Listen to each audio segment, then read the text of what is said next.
So that's another season of The Magicians. Now, there's so much I want to say. I guess I'll start with I'm really excited next season to see Eliot be evil, and we got a little taste of the actor at the end of this episode trying to pull off this evil vibe, and I think it's great and it's fair because we've seen Julia was evil a bit when she lost her shade. We've seen Alice be kind of evil when she was a niffin. We've even seen Quentin at the end of towards the end of this season in that alternate timeline, time loop 23. We saw him kind of an evil version of him. So I think it's fair. Margot's kind of always just a hair away from acting evil. So it's nice to see him get to kind of have his turn to embrace his evil side. Now, another thing, we now have Penny.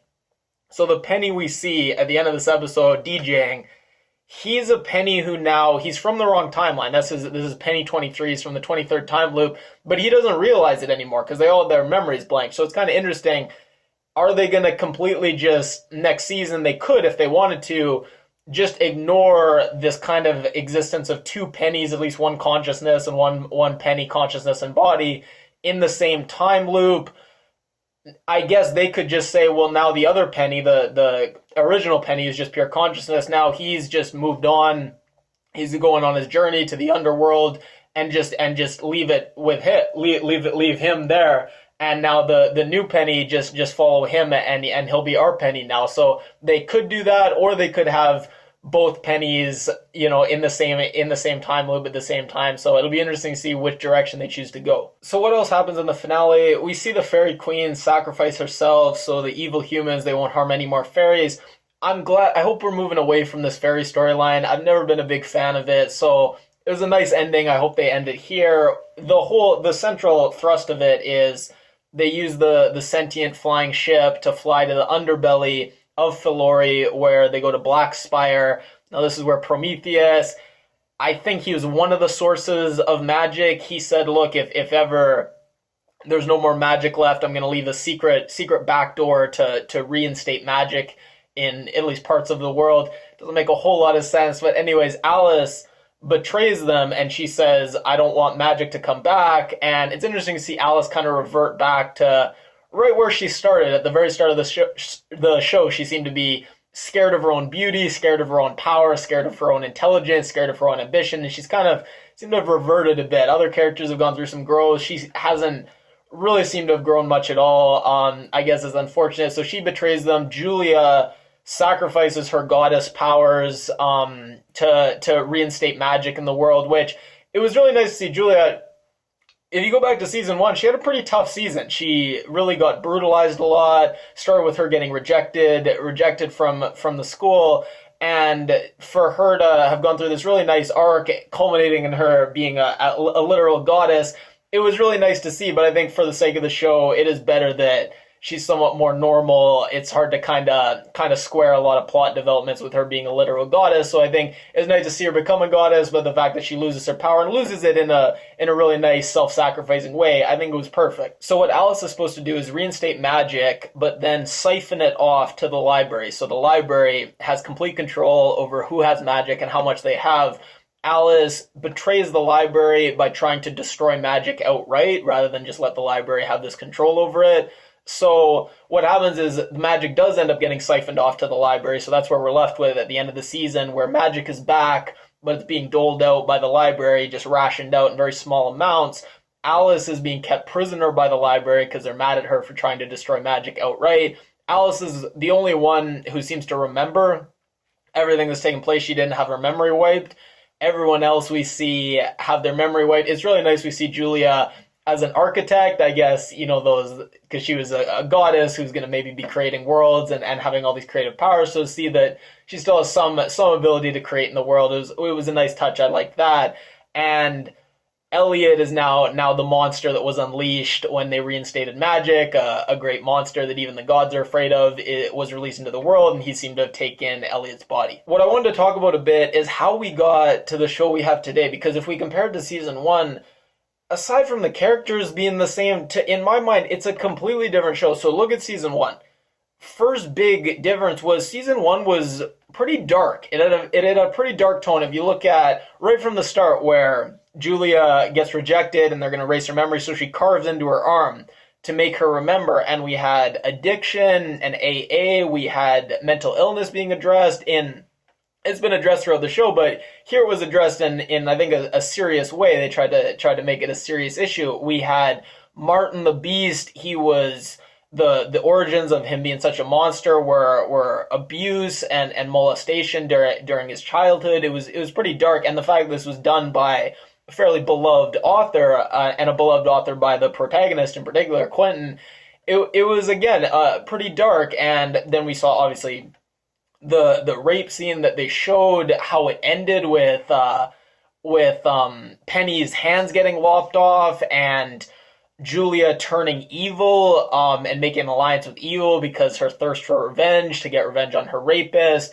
It was overall a pretty dark show, and we got a mix of Quentin as a typical intellectual, sensitive protagonist who's in love with fantasy worlds, and we see him slowly actually experiencing this fantasy world and having it revealed to him. And there was a sense of wonder and mystery, but also darkness. And you see how his images of people, in particular that author he loved, were very different than the actual reality. But we get exposed to Fillory, and there's still the sense of awe and mystique and wonder. And then we get the biggest shift where we move to season 2 and we start to actually experience Fillory. And it's absurd, and it's silly, and we got tastes of it even in season 1, where they had to drink, it was semen that was what gave them the powers. So even in season 1, we got the taste that it was going to be a bit silly, but season 2 really doubled down, where you saw Fillory, and there was no sense of wonder or magic or mystery. No, it was just a very absurd, silly place, and even the sloth, the sadistic sloth, her slowness, just everything about it was just insane. And then the season finale, they really just doubled down fully on this. I thought that was a particularly good episode, but the god, which one was it? Ember, the god of chaos, causing the brownouts by shitting in the wellspring, the source of all magic. Like, that's just epitomizes just the fundamental absurdity of this world. And in the season finale of season 2, we saw the world that Umber created, this world of order and everything was square and boxes. It was cool conceptually, it was cool visually to see. And then we got exposed to Ember and what kind of god he was, the god that wouldn't put a lot of effort and forethought into his creations, would abandon his creations once he made them, would return, see his creation as boring, and decide to destroy his creation on a whim. So this just sets up the worldview that the show had, that was for me such a difference to season 1. And in season 1, we had a kind of teen angst. We had Quentin and his first shy, bumbling relationship. We had the school. We had their knockoff game of Quidditch even. Once we get to season 2 and season 3, it's still a young show because there's a lot of witty back and forth banter, a lot of pop culture references that are very timely and topical.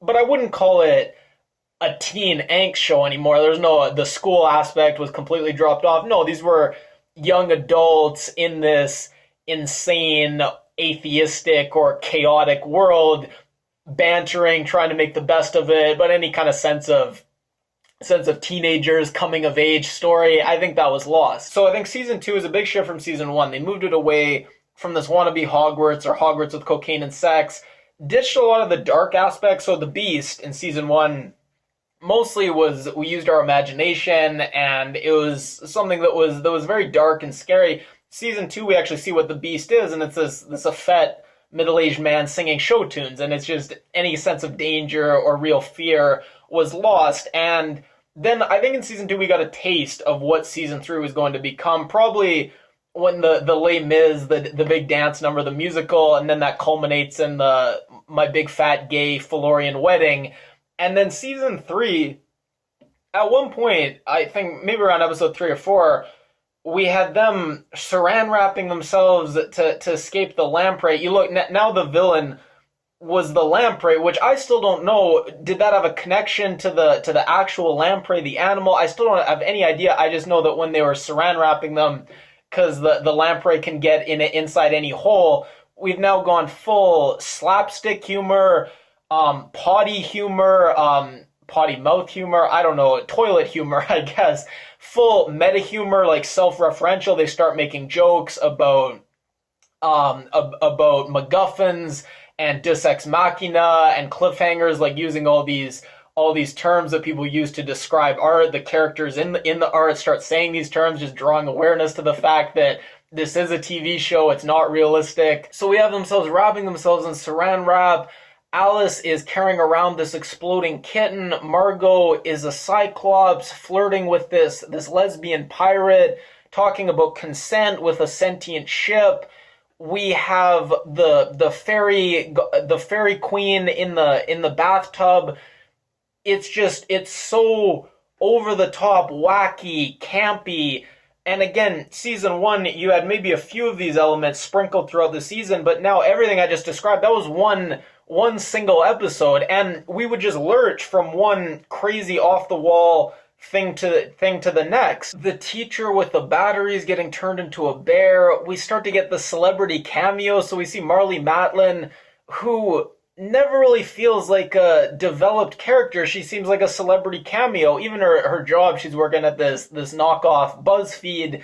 It's just this goofy celebrity cameo. But I will say the episode where they took away the sound and it was supposed to be from her perspective as a deaf person, I thought that worked really well. And we started to get the experimentation where it seemed like each episode they were just throwing different things out, and it became this avant-garde experimental show. Some of it worked, some didn't. I will say when Quentin and Eliot, they were working on the mosaic, the puzzle together, that was just fantastic. It was beautiful, it was crazy, it was emotional. That was just a wonderful example of experimentation working really, really well. And then the Penny as a ghost episode, when Penny was trying to be the Penny, very funny, but as a whole, that just showed where the show had become, where at first we already got a taste where when Alice became the Niffin and then came back kind of unchanged pretty much, we got the sense that, okay, this is a show where characters might die, but they're always going to be fine. They're just going to come back in one form or another. Either another version of themselves from another timeline will come in, or they'll just be a consciousness without a body.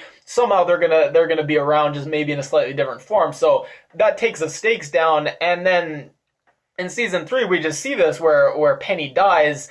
No one really cares. I guess it could be some kind of meta joke about how, well, in this universe where there's magic and anything's possible, anything can come back, how much can you really care about anyone dying when you know that their resurrection is right around the corner? But it just read as really just weird and sociopathic that no one really cared about Penny dying, and the whole thing is played for laughs and played for maximum humor. There's the ghost named Hyman, and this was about the same time where Margot was marrying this guy, and at the wedding ceremony, the brother comes in, or someone comes in and hacks off his head right in front of her, and she's spurted with blood. And then she's married to this awful 15-year-old kid. And again, it's just like, I guess this is kind of, if they had sex, it'd be technically, she would be raped because she doesn't really want to have sex. She's being forced into it. But it's also technically, in human terms, statutory rape because he's only 15. So it's just a horrible situation in general. But again, it's played for laughs, versus whereas season 1, it was played for something that was actually serious when they tackled these issues. Now, all these issues, the mental illness issue with Quentin when the depression monster was getting in his head, it was kind of brought up some issues with depression, but again, played largely as a joke. And they brought Felicia Day on, and she was another one of these celebrity cameos. I forget what happened with her. She came onto the show as a very big part and then just kind of dropped off the map. But again, she came onto the show, seemed pretty evil and sociopathic and horrible, but she was kind of one of the good guys. And it just showed where the moral compass of the show had just gone to, where she could come on the show, be so horrible and evil, and basically be indistinguishable from any of our other heroes. So what we're left with in season 3, a lot of meta, self-aware jokes, poking fun at the genre, poking fun at their own show. Oh, do these fairies qualify as big bads for the season? Like, characters actually say stuff like that. We're left with this kind of potty humor. There's the hedge fund manager making jokes about his Magic Johnson. There's these celebrity cameos. There's these absurdist skits, almost like Adult Swim, like pushing the envelope with experimental stuff on TV. I guess it's pretty progressive. There's a lot of references. Harvey Weinstein, Free the Nipple. largely female characters in power, I'd say, by the end. Big difference versus season one. Probably majority guys. The protagonist was kind of a typical male archetype. For these fantasy shows, we shift to season three. Julia's risen from a very brutalized character to a literal goddess. Margot's the queen. Quentin's kind of just now he's kind of goofy and lovable, but couldn't really say he's the protagonist anymore. So I'll end the video there. If anyone's made it all the way through, I highly doubt anyone has, but if anyone's made it through and is still watching, please leave a comment. Tell me what. I don't know anyone in real life who watches this show, so I don't have anyone to talk about it with. If anyone does watch it, let me know. How do you feel? Do you feel it's changed as much as I do? If you do, how do you feel about the changes? This show doesn't get watched a lot, but it seems like the people who do watch it really do like it. It has a pretty dedicated fan base that's built up. So let me know why you like it, if you liked it in season one as well, but like the changes now, or if you just didn't like it too much in season one and you think it's season two and season three, it's really hit its stride, come into its own. I have mixed feelings about it because I love aspects of season three. It has its moments of brilliance when they kept talking about marsupials. And you're like, that's kind of weird. Why do they bring up marsupials? And then they say trial by wombat instead of trial by combat. I laughed. Like, that is a really funny, just insane, off-the-wall joke. So I love the moments like that we get in season three, but I kind of like season one. I like some aspects of season one that I think have just been completely jettisoned and lost. So I have mixed feelings. I like aspects of season three, but I kind of wish that they had those aspects without completely just shitting on everything that what I thought made season one a pretty cool show. And I guess they felt like it didn't take off like they thought, so they had to maybe try something different. But I wish they could have kind of combined it. Maybe we'll see that going forward. They'll kind of bring back some season one elements, but I don't think so. I think season one, I just got to let that go. It's gone and it's never coming back.